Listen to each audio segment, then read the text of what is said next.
I wanted to discuss today the festival of Shavuot, also known as Pentecost.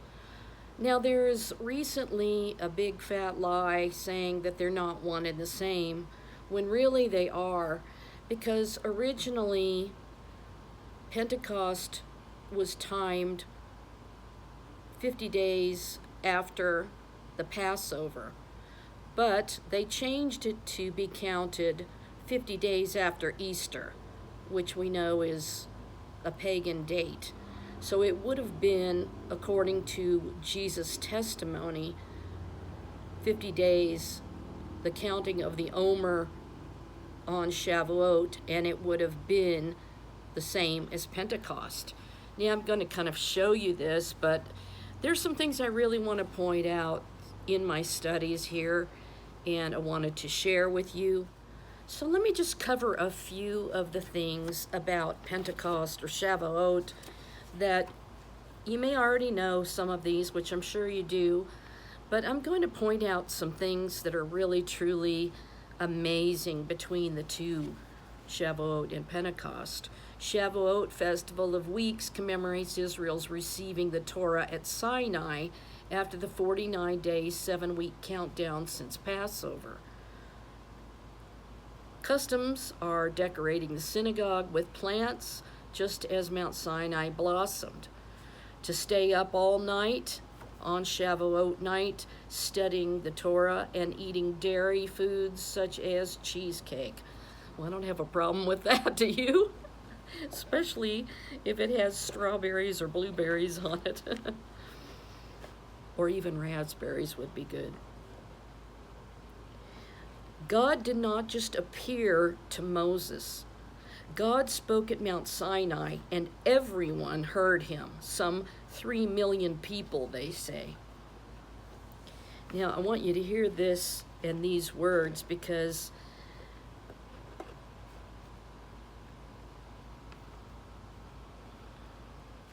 now listen really carefully to these words, because this is astonishing, because I'm going to tie it in to Pentecost.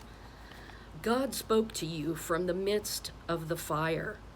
You were hearing the sound of words, but you were not seeing a form, only a sound. He showed you his great fire, and you heard his words amid the fire. That's Deuteronomy 4:32 through 36. And when you look up the fire in the NAS concordance, it's number 784, which means fire flashing. Now that's like lightning. Blazing, burning, fiery, and flame. So again, I'll say it. God spoke to you from the midst of the fire, and you were hearing the sound of words, but you were not seeing a form, only a sound. And he showed you his great fire, and you heard his words amid the fire. So we see that Moses comforted the people in Exodus 20, starting at verse 18. When all the people witnessed the thunder and lightning, now there's the flashing, the sounding of the ram's horn, and the mountain enveloped in smoke, they trembled and stood at a distance. Speak to us yourself, and we will listen, they said to Moses. But do not let God speak to us, or we will die. Do not be afraid, Moses replied, for God has come to test you, so that the fear of him may be before you to keep you from sinning. And the people stood at a distance as Moses approached the thick darkness where God was. And then the Lord said to Moses, this is what you are to tell the Israelites. You have seen for yourselves that I have spoken to you from heaven.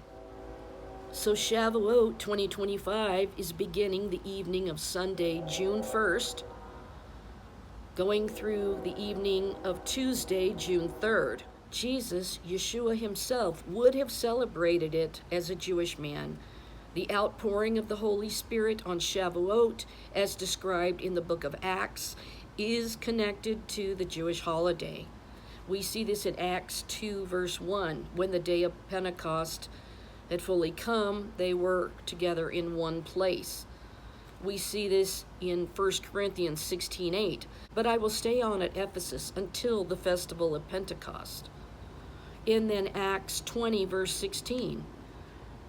For he was in a hurry to reach Jerusalem, if possible, by the day of Pentecost.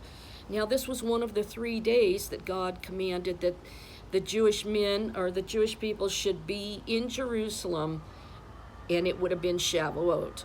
So he was hurrying to reach Jerusalem by Pentecost, it says, but that's Shavuot. Now, the NES Exhaustive Concordance 4005 says Pentecoste, and it means 50th. Pentecost is the second of the 3 Jewish festivals celebrated at Jerusalem yearly, the 7th great week after the Passover, in grateful recognition of the completed harvest. Now, it's also mentioned in 2 Maccabees 12:32, which is interesting because it would have been called Shavuot at that time, but it says that after the festival of Pentecost, the Jews, led by Judas, marched against Georgius, the governor of Idumea, and this event occurred after the festival of Pentecost, also known as the Harvest Festival, which is Shavuot. In Exodus 34:22, it says, you shall observe the Feast of Weeks, the first fruits of the wheat harvest. So that's what Shavuot is.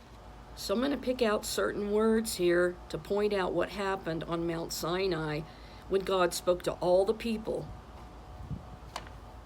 In Thayer's Greek lexicon, number 3708 is horeo, or apthesin, and it says there appeared. And it means to see with the eyes, Messiah or Christ, to have seen him, exhibiting proofs of his divinity and messiahship.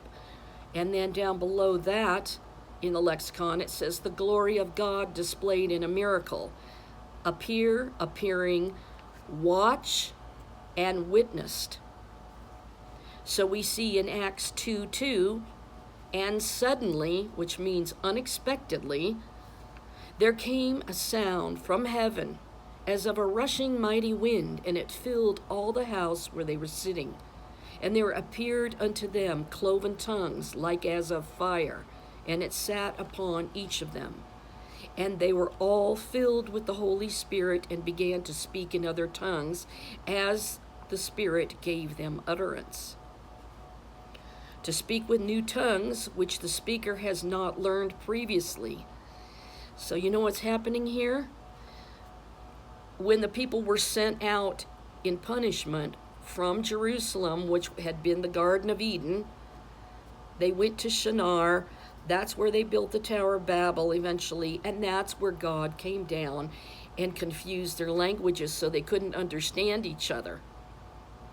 But on Shavuot, on Pentecost, with the great harvest, God was reversing in Jerusalem, the place where his heavenly reign will be.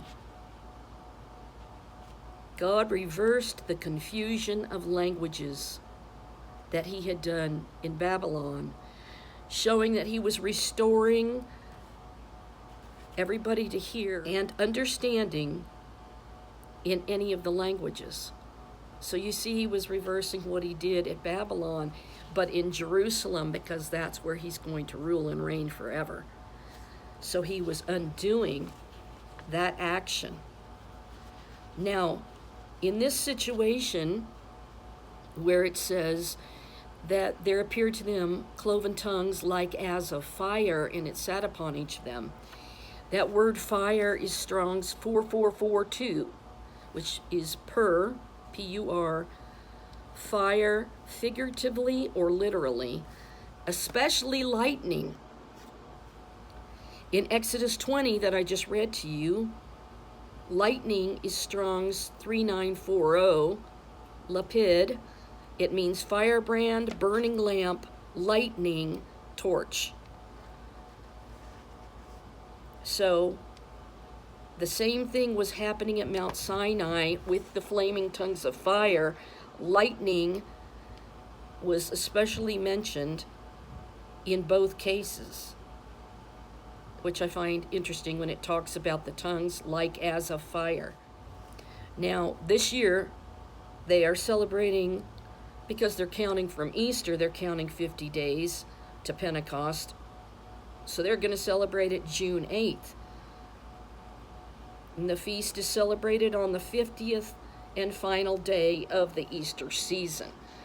So originally it was Shavuot, and this has recently been changed to mean something different relating to Easter, which is not originally what it led to. It led to Shavuot.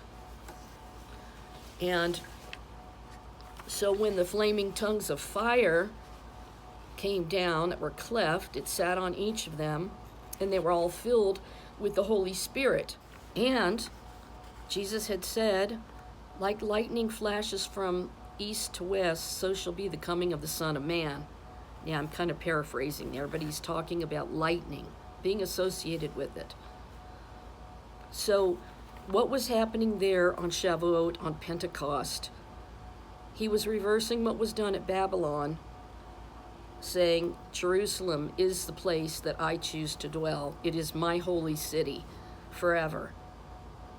And in Deuteronomy 4:32-36, when I said it was NAS 784, which is Esh, it said flashing. This is what was happening. Lightning was happening on Mount Sinai when they received the Torah. And as I said in Deuteronomy 4:32-36, God spoke to you from the midst of the fire. There's your flaming tongues of fire. And you were hearing the sound of words. So remember, they heard a sound as of a rushing mighty wind. This is the breath, this is the wind, which is Ruach HaKodesh, the word of God through his Spirit.